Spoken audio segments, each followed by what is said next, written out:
I have some generalities around here, certainly when it comes to the National Football League.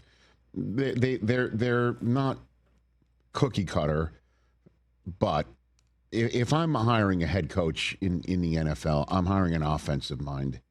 Yep. Because I want to find the quarterback, connect him to the head coach, and just go to work. That's it. And I understand that sounds ridiculous. Bill Belichick is going to go into the Hall of Fame this year as a clear first ballot guy, right? He was defense and special teams to start out. Obviously, he knows every aspect of the game.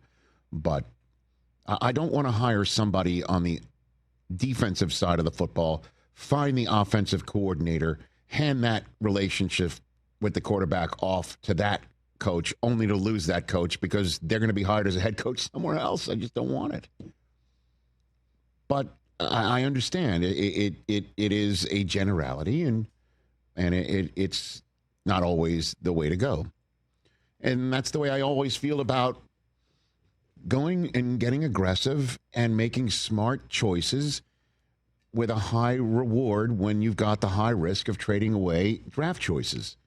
I just heard Tom Pelissero say, this team like the Bills, or this team like the Steelers, or this team, the Niners, right? So on and so forth. I don't know their cap situations. I don't know off the top of my head what their draft choices are for 2026 and 2027. I just don't know it off the top of my head. All I know is if there was a receiver on the table or a running back on the table for, say, Kansas City even, why wouldn't they cough up a 3 for Breece Hall? If that is the truth, why? And I understand I'm questioning general managers who are championship quality. But, it's like, then if you got outbid, don't get outbid.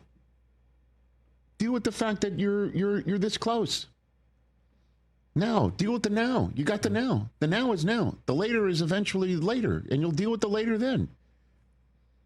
And trust your staff to find somebody in the third round when you don't have a second round pick.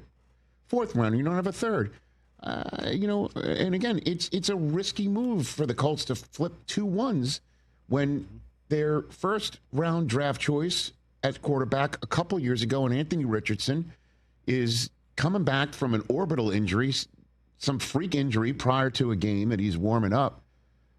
And if Daniel Jones doesn't work out, you're going to have to go back to him. And clearly you brought in Daniel Jones because you had questions about this guy's ability to play football for you long term. Mm-hmm. And now you don't have 2 1s to go get another quarterback. And that's a big risk. Certainly if Daniel Jones does turn back into a pumpkin, or we're 7-2 with Daniel Jones, and you're Carlie-Irsay Gordon, and you're like, yeah, you know what we should do? Why would we get a Band-Aid when we can take care of it long-term with the best possible player? And win with Daniel Jones now by getting him back on the field, because let's just say this weekend when we're in Germany and Drake London coming off of his 3-touchdown game in New England, we just stick Sauce on him and hope to erase him.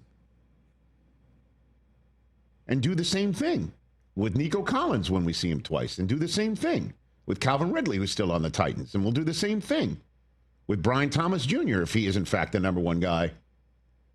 And we'll do the same thing on Rashee Rice if we play him, and we'll do the same thing on DK Metcalf. I mean, just go down the line, and it's not perfect. Ask a Jet fan. Sauce went from all pro to sort of all what's going on. But kudos to them. Damn the first round pick torpedoes. Go ahead and win with the now. And try and take a 7-2 record and be the 1 seed and win the Super Bowl, and then have somebody for the future at that position. Jeff Passan coming up hour 2. I just think, again, that I don't mind it, but it is a risk. They could have sat there and go, yeah, but is Daniel Jones really the guy? And they could have internally said, yeah, he's the guy. This is it. This is our guy. And it's going to cost us, certainly since what we're doing with these draft choices indicates to the representative of this quarterback, our eggs are in your client's basket here. Yep. And you have us in a negotiating position that normally teams don't like to be in. But there's other fish in the sea, I guess, and you trust the process, but you live for the now. Although it's interesting, wasn't it Jim Irsay? Wasn't it Carlie's dad who once upon a time told Jonathan Taylor, hey, we'll all be gone. The NFL will still be here. And, you know. Pretty much. So we don't have to pay you. And then eventually Dad paid him. And look at him now. He's the MVP running back of the team and potentially MVP of the league if he comes back and bounces back from what happened in Pittsburgh last week against the Falcons team in Germany, just to start. I find that interesting.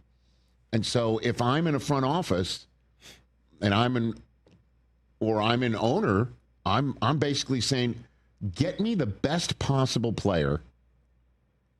And if the contract is right and we can fit it in and he's young and it fits a long-term strategy as well, 2-1s, go for it. Let's do it. I trust you. It's so rare. And that's why I'm, again, at the end of the day, Sauce might be defrayed, and the Colts don't win. And when the Jets are on the clock in Pittsburgh and in D.C. over the next 2 drafts, they might be like, damn, we shouldn't have done that. Hey, you made it all the way to the end. Thanks for that. Check us out every single day streaming live on Disney Plus and the ESPN app 12 to 3 Eastern.